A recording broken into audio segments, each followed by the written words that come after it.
Hello again. This is my third video in relation to the selection for a candidate for Mid and West Wales. And I thought I'd speak for a couple of minutes and talk with you about the challenge of UKIP. There's no point avoiding the issue. It is one of the challenges that will face us in Mid and West Wales.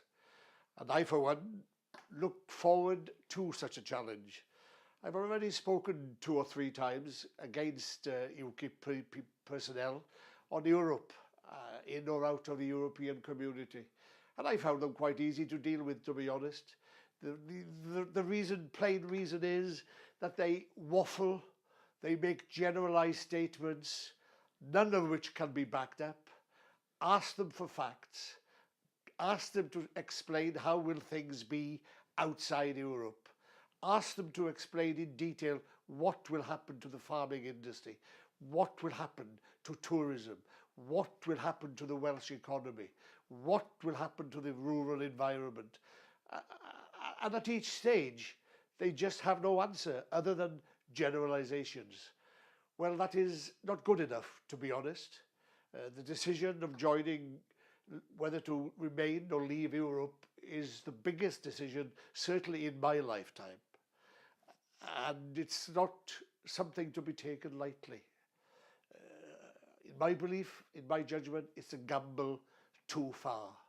A gamble much too far. There's no turning back afterwards. We can't turn around and say, gosh, wish we hadn't made that mistake. Too late. It's gone. But there is something else. I often ask myself, why are these people, a party created in England, Milton Keynes, essentially English nationalists. There is no other word to describe them. Former Conservatives, most of them, essentially English nationalists at heart. We've all read over the recent days and week or two, the difficulties the party has, UKIP has in Wales, trying to impose former Tory MPs on their membership within Wales. And that is the problem. And this is the challenge for the Welsh people.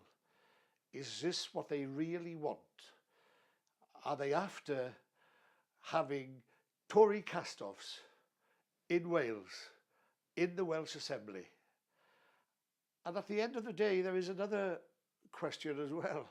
What will be the relationship between the Conservative AMs in the Welsh Assembly and their erstwhile friends, the former Tory members of Parliament that used to represent English seats?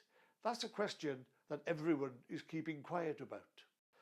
What attraction do they find in Wales, and what is worse, what attraction do the Welsh people see in UKIP? The one attraction, I suspect, is the disgruntlement with Welsh politics. And it is a condemnation on the way Wales has been run for decades, that we reached a stage that people are so unhappy in many, many areas of our politics that they are looking for an avenue to express their disgruntlement, to express their dissatisfaction. Well, this is where we come in. This is where the Welsh Liberal Democrats should make a major impact.